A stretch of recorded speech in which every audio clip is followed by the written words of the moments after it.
how to create raving fans for your coaching business. I'm Dr. Michael Lee here. Thank you so much for joining me because the answer may actually surprise you. But what I want to actually say is if you have a coaching business, you're going to need customers. Because if you have no customers, you have no sales, you have no income, then you have no business.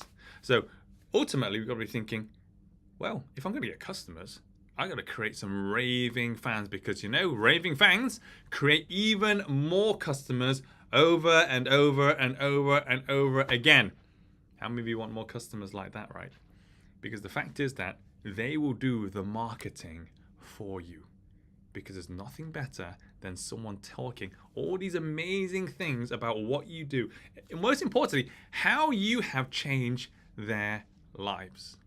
So let me just ask, just put it in the chat, wherever you're checking in from, YouTube, whether it's Facebook, Instagram, X, whatever you're checking in from, put in the chat, put yes in the chat if you want to change people's lives, if you want that. You want to really transform and put a positive print onto this world. If that's you, put yes in the chat, because if that's you, you are in the right place, because that is my mission as well. The only reason why I show up here, and a lot of people say to me, Michael, your energy is incredible. Guess what? My energy is the same every single day. Why? Because I know my mission. I know my mission is to make sure that, although yes, way beyond when I've left this planet, my legacy to leave a print to help more people carries on. And that's whatever coaching business you have, whatever department or even niche that you have that you want to help, at the end of the day, people need help. And I know that when people come together, united, they will stand, but divided, they will fall. And this is why I want to unite you all to make sure you are moving forwards towards your mission in helping your clients. But the thing is, I want to actually stress here that, a lot of people, when they don't have enough raving fans, or they don't have enough customers even, you have to ask the question, why is that actually happening? The reason why it's happening is this. It's either that actually you're not connecting well enough with them. And if you're not connecting well enough with them, you're not giving them the emotions of joy, happiness, wanting to celebrate success, achievement. You're not giving them those emotions. Because if you're not giving those emotions, of course, then they're not going to be raving, not going to start talking about you. So you need to be thinking about, and whatever you do, and this is what I always talk about, communication. Whatever you say, you always need to be thinking, what emotion do I want to give them? It's a gift. It's like when you're here, and I hope that when you see the energy here, I'm gifting you inspiration that if I can do it, you can do it too. Because I'm not a god. I'm nothing special. I'm just a little Chinese guy who lives in the UK that just wants to make a difference in the world.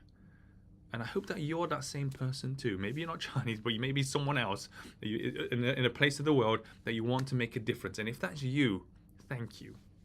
Thank you that you have made it your passion and your purpose. That, you could have stopped. You could do whatever you want. You could even do absolutely nothing in your life. But you made a decision. A decision that you've actually starting to live a life. Because living a life is a life that's worth living. It's giving to other people. So you're probably thinking, how do we create these raving fans? So the first thing is this. Number one, I was talking about communication. You have to speak their language. A lot of coaches make this big mistake that they think, I'm say if you're academic, I'm a professor, or I'm a senior lecturer in this. I'm going to speak really formally in my academic language. Well, if your audience are academics, then yes, please do. But if they're not, guess what? It will go straight over their head. They'll be thinking, I'm stupid, I'm not as smart as them, I'm going to really struggle. And actually it gives more resistance rather than actually encouraging them to take action or encouraging them to actually go and live and do their dream. So you must speak their language, because everywhere that you go, and I must also stress this as well, you can't please everyone. You only can actually help the people that want to be helped. And I've lived with this my entire life. I've lived in the UK ever since I was a young kid. Got a lot of racial abuse. I was never the right fit for this country or whatever it is, because people always saw me as different. So people always say things about me. They always say, "Oh, you're not good enough. Hey, you go back to where you live," and whatever it is. But at the end of the day, if I actually took it personally, guess what? They win. They win. Guess what they win at? They win at destroying my life. But worse still, they win at, because if they destroy my life, they win at actually destroying my dream, which also my dream of helping other people, which then, of course, destroys their opportunity of helping other people too. So that's why I want you to remember this. Don't let anyone say you cannot do anything.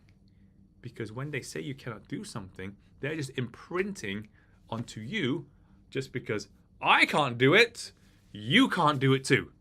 Which is a load of rubbish, by the way. Because I always say to people, look at the world. If one person has achieved what you want, you can do it.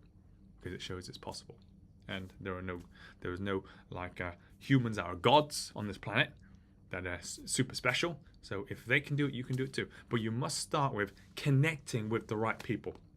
Don't worry about the people that you don't connect with. It's fine. You can't please everyone anyway, because they will just do their own thing, and they may say stuff, and ultimately it's not your problem anyway. But you need to think about the people that do have the issue. You now have an obligation to help them. Because a lot of people say to me, "Oh yeah, how you treat athletes and celebrities, why do you treat them in your own method?" I'm like, I do it because I understand what pain is like. Being in a wheelchair for 2 years, I understand what pain is like. I don't want to allow other people to be stuck in pain like me. They have a whole opportunity in their lives, and I want to give them that opportunity. But if people want to shut me down and say, "Hey, stop doing that, Michael," I'm like, no.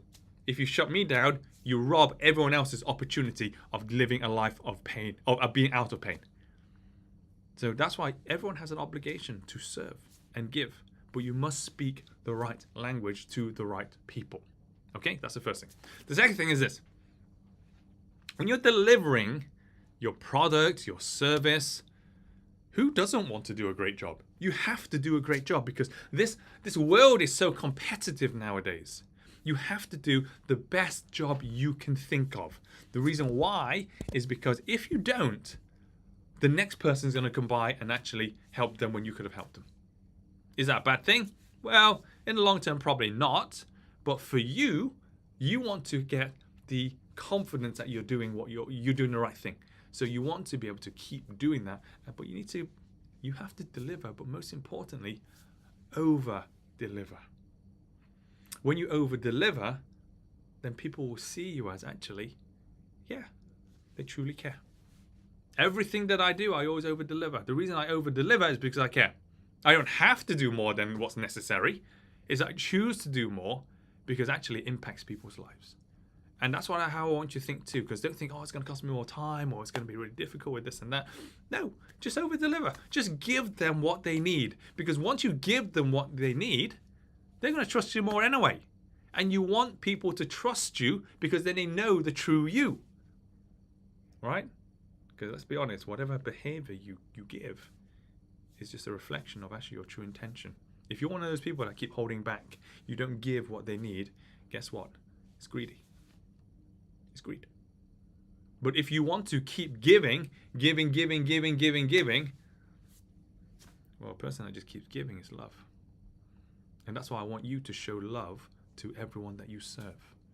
And love comes with over delivering. So please over deliver in everything you do. But what I do want to mention is this. Don't hit them with, I call it, a fire hydrant of information, because that creates overwhelm. Overwhelm creates a resistance, then people actually stop. You need to make sure that they win, and you need to tell them just what they need to know right now, and then they win, and then of course tell them what they need to know next. It's very, very simple. Just step by step by step so that they will win. Okay, that's the second. Third thing is this. I need you to be a role model. A role model, however you appear, however you speak, however you behave, your true intentions. If it comes from love, do not worry about what people think, because you know to love people, it doesn't matter what other people think, because it's their problem. But if you're loving people from the bottom